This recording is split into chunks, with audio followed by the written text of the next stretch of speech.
Grace Njoki, one of the women who brazenly interrupted Health Cabinet Secretary Dr. Deborah Barassa's press briefing at Afya House last week, has shared details about the events leading up to her dramatic arrest by police officers at a city hospital on Thursday. Speaking to journalists at Capitol Hill Police Station in Nairobi on Friday, shortly after being released on a 10,000 Kenya shillings police cash bail, Njoki recalled going to Ladnan Hospital in Pangani to collect her test result as she suffers from a heart condition. It was there that she noticed a familiar security operative she had encountered when she interrupted Barassa's briefing, which instantly caused her to panic and suspect that she was being followed. I had gone to seek treatment at Ladnan Hospital and I saw a security person who I had seen earlier, and I even asked him what he was doing there. I can identify him when I see him, Njoki said. So I sensed I was being followed. When Njoki asked the state operative what he was doing there, he claimed he was visiting a patient and then inquired why she was there as well. He appeared from nowhere and greeted me, so I told him I had come to collect my results because they asked me what I was doing at the hospital. He claimed he had a patient, she recounted. Minutes later, Njoki continued. The officer returned with a man and a woman, presumably with his colleagues, and demanded that she leave the hospital with them. Less than 10 minutes later, he came back with a lady and a man and told me they wanted to take me somewhere.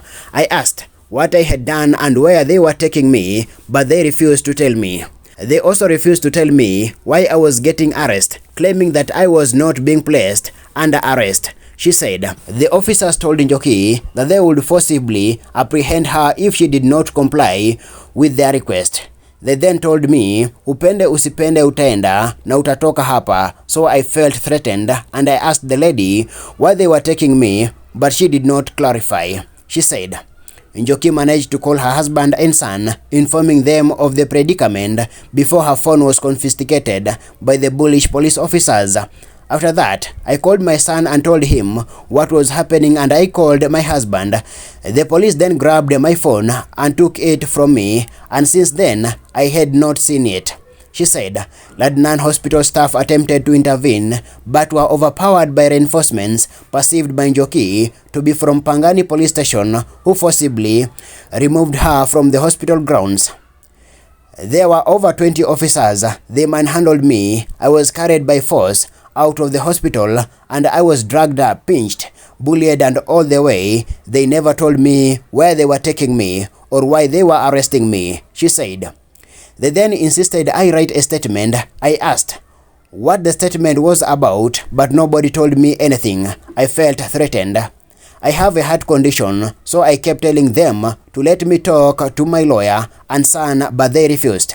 Njoki added that she was then driven around town, taken to 3 different locations before finally ending up at Capitol Hill Police Station. I felt I was being abducted because that was my fear. I do not know why I was arrested. To me, it was not an arrest, it was an abduction. Could they not wait for me to finish my treatment? Njoki paused. They know where I stay. They even told me they know my house. Could they not reach out and call me because they had my number? It was very unfair to manhandle me while seeking treatment. Father Njoki passionately explained that her actions to storm Barassa's briefing stemmed from her desire to fight for patients' rights, since the Social Health Authority is inefficient and putting the health of Kenyans in jeopardy. I just came to fight for the patients who have no voice. I am not a political leader. I am not looking for anything. I am a nurse, and all those who know me, I have always fought for patients, she said. That's all I want. Give patients their rights. Let them get proper treatment. Stop taking the money and not giving treatment, because that is what is happening. My name is Mahmoud Kamau, reporting from Nairobi.